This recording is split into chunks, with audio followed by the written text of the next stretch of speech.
The rain had already soaked the cemetery soil when the man collapsed to his knees, his hands trembling as they pressed against a gravestone carved with a name he still whispered in his sleep. People passed by at a distance, assuming this was just another father broken by loss, another story already finished. No one noticed a young woman standing under the old oak tree a few yards away, soaked by the same rain, her breath held tight, her eyes fixed on him. No one knew that the daughter he mourned was alive, watching every tear fall, carrying a secret that had kept her hidden from the world for years.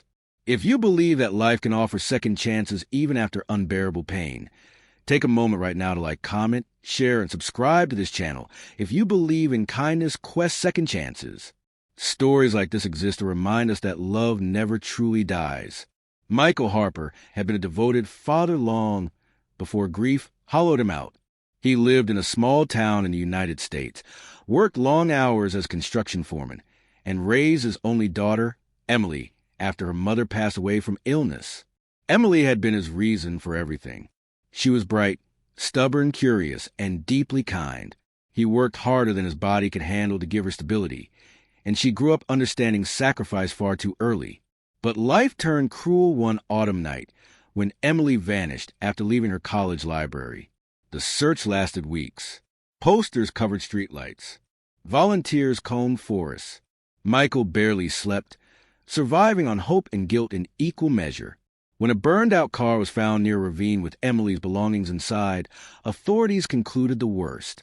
No body was recovered, but the evidence was enough for the world to move on.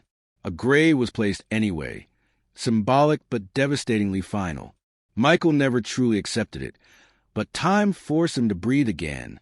He buried himself in work, aged quickly, and carried the weight of unspoken regret. He replayed every missed call, every argument about being late, every moment he thought he had more time. Each Sunday, he visited the grave, rain or shine, speaking to stone as if Emily could hear him. What Michael never knew was that Emily had survived. That night, she had been forced into a van by a human trafficking ring that preyed on vulnerable students. She endured months of fear, silence, and loss of identity. During a chaotic police raid on a rural warehouse, she escaped with injuries and severe trauma. Confused, terrified, and convinced her father would be safe for believing she was gone, Emily disappeared into a rehabilitation shelter under a new identity arranged by authorities. The healing took years. Emily battled nightmares, guilt, and the crushing knowledge that her father was grieving her death while she still breathed. Doctors warned that contact too soon could undo her progress. She watched her father from afar through public records, old neighbors, and one stolen glance outside his workplace. Each time, she saw how grief had reshaped him. Emily promised herself she would return only when she was strong enough to face his pain and her own. On the 5th anniversary of her declared death, Emily stood at the edge of the cemetery, watching Michael approach her grave as he always did. His hair had turned gray. His posture was bent. He carried a small bouquet of wildflowers, the kind she used to pick as a child. When he dropped to his knees and pressed his forehead against the stone, something inside Emily shattered. Michael wept openly that day. He spoke of loneliness, of regret, of wishing he had said, "I'm proud of you," more often. He apologized for not protecting her, for believing work mattered more than time. He begged for forgiveness, unaware that every word reached the very person he believed was buried beneath the soil. Emily covered her mouth, shaking as memories flooded back. The bike rides, the burnt pancakes, the nights he stayed awake to help her study. She realized then that hiding was no longer protecting him. It was hurting him, but fear held her in place. Days passed after that visit, and Michael grew quieter, his co-workers noticing a heaviness they had never seen before. Emily followed his routine, watching him return to an empty house filled with untouched memories. She saw the framed photo still on the wall, the bedroom left exactly as it was, frozen in time. Something began to change in Emily then. She stopped running from the past and started walking toward it.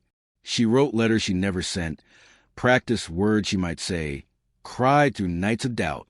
She met with counselors and faith leaders who reminded her that truth, even when painful, heals deeper wounds.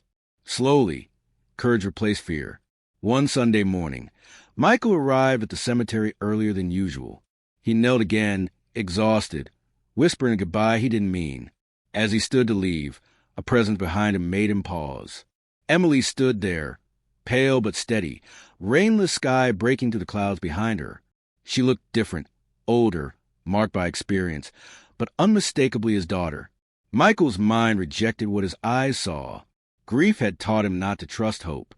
Emily took a step forward, tears streaming, hands trembling.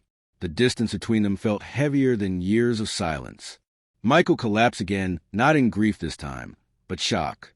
His breath failed him as disbelief warred with instinct. Emily dropped beside him, her forehead touching his shoulder, grounding him in reality. The reunion was not loud or dramatic.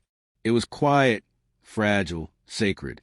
Years of pain didn't disappear, but something greater took its place. Truth.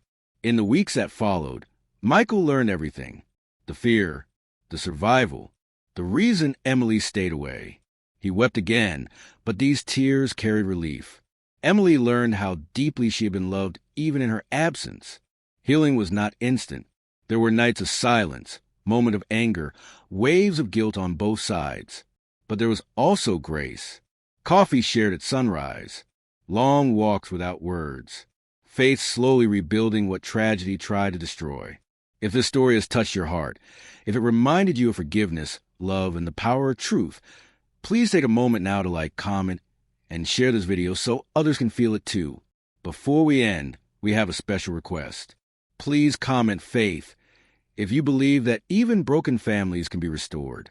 1 year later, the gravestone was removed. In its place, Michael and Emily planted a tree, its roots deep, its branches reaching upward, a symbol not of loss, but of life reclaimed.